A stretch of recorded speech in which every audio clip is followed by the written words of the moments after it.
Alright, we're going to take a look at acid-base reactions and their examples. So we're going to start, our first example will be a strong acid and strong base. Now remember, we do have our list of strong acids and bases. Strong acids here, strong bases here. You do need to memorize these for my test and for the AP test. It's not optional. So if I tell you, you're using hydrochloric acid, you need to be able to recognize that that is a strong acid. And if it's not on this list, then we consider it a weak acid or a weak base. So the strong acid we are going to use for our first example is HI. We call it hydroiodic acid. These are all going to be aqueous solutions.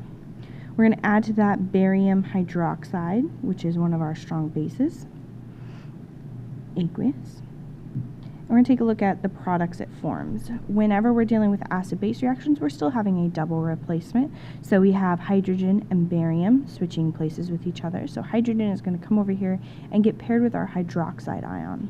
Well, just as a side note, hydrogen and hydroxide come together and we get two hydrogens and an oxygen. We make water.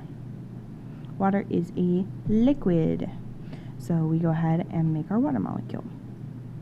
What's left here is we have barium coming over, switching with hydrogen. So we get barium and iodide coming together. And we make barium iodide. Now we do need to check their charges. Barium is a 2+ charge. Iodine is a 1- charge. So we have 2+ and 1-. We crisscross our charges, so we need 2 iodines. And we're going to check the solubility on barium iodide. We can use our solubility rules. So iodine is mostly soluble. Barium is not an exception, so it's going to be aqueous. So that creates our molecular equation. We do need to go ahead and balance this equation though. So we do have start with our iodines, it's a little easier. So 2 iodides and we need to make 2 here. So we put a 2 out in front. That gives us 2 hydrogens and we have 2 hydroxides. So when we have 1 of each, we create 1 molecule. When we have 2 of each, we create 2 water molecules. And that balances our equation. So then we are going to create our Ionic equation. And this is where we have to pay a little more closer attention to the strong versus weak acid and base. When you have a strong acid or a strong base and you want to create the Ionic equation, your strong acids and bases will completely ionize. So we will get hydrogen ion and we will get iodide ion, both aqueous. We have a 2 out in front, so that means we have 2 hydrogen and 2 iodide. So when it's strong, they can break down. Just because acids and bases are labeled aqueous does not mean that they will always break down, and that's where we have to address these in a special case. So barium hydroxide is also a strong base, so we're going to break it down into barium ion and hydroxide ion, which we have 2 of. It's aqueous. Now we're going to take a look at our products. So strong, we break down.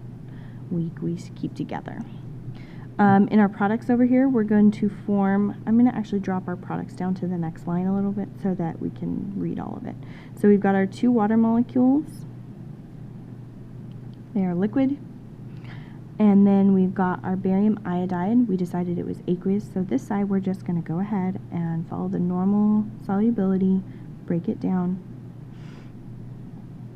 We got 2 iodide, and they're aqueous. So the left side is where we check if it's strong or weak. On the right side, we follow the normal